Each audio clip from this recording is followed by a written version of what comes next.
Respected teachers and my dear friends, I stand here in front of all of you today. Today, I rise to speak about a man whose name is etched into the heart of every Indian, who believes in justice, equality, and dignity. Dr. Bhim Rao Ramji Ambedkar, born in 1891 Mao, Madhya Pradesh, into a so-called untouchable Dalit family. Baba Sahib faced untouchability and humiliation from the day he was born. That would have crushed anybody's soul, but he was no ordinary man. He wasn't even allowed to drink water from the same pot as others. He wasn't even allowed to sit in the same classroom as others. But he didn't let all of this break him. Instead, he turned this into a fire, the fire of education, that courage and reform. He once said, Hello. I measure the progress of community by the degree of progress which women have achieved.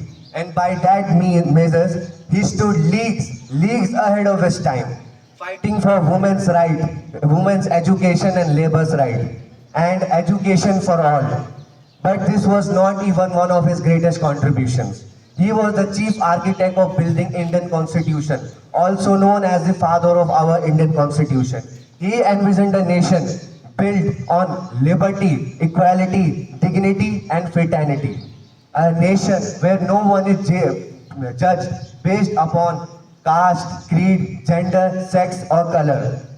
Dr. Ambedkar was one of the most educated persons of his time and was one of the most powerful minds India has ever produced.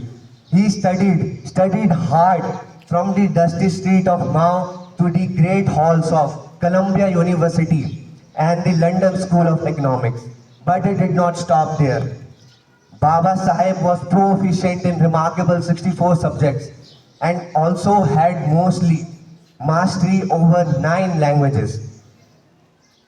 And yet today, let me ask all of you, are we walking on the path Dr. Ambedkar has once laid for us and dreamed for us?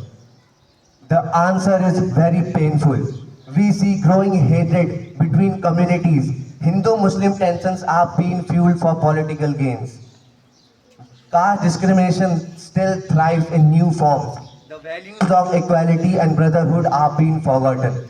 Religious hatred, caste-based violence, and communal politics are eating away at the soul of our nation. The way the idea of fraternity, Bandhavutta, is under threat, he warned us about this. He said, without fraternity, equality and liberty will be no deep than the cost of pains. Social media floods us with fake propagandas and news. And verses, we the youth often remain silent about it. चुप मत बैठो वक्त के साथ बह जाओगे, चुप मत बैठो वक्त के साथ बह जाओगे, बाबा के सपने यूं ही कहीं खो जाएंगे, उठो पढ़ो लिखो और बोलो, वरना तुम भी एक दिन तमाशा बन जाओगे. Friends, Ambedkar warned us, be aware of those who promise to protect religion at the cost of destroying democracy. So to all my fellow students, this is your time. This is your moment. India needs new generation of Ambedkar, not the ones who remain silent, but the ones who speak truth, not the ones who hate but unite. Don't let religion or caste divide you.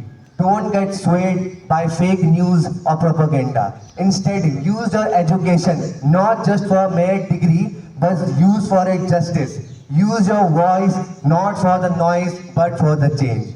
He said, be educated, be organized, be agitated. Not with violence, but with awareness, with action, with unity. ना भूलो तुम बाबा साहब का संदेश, नफरत से नहीं इंसान से चलेगा देश.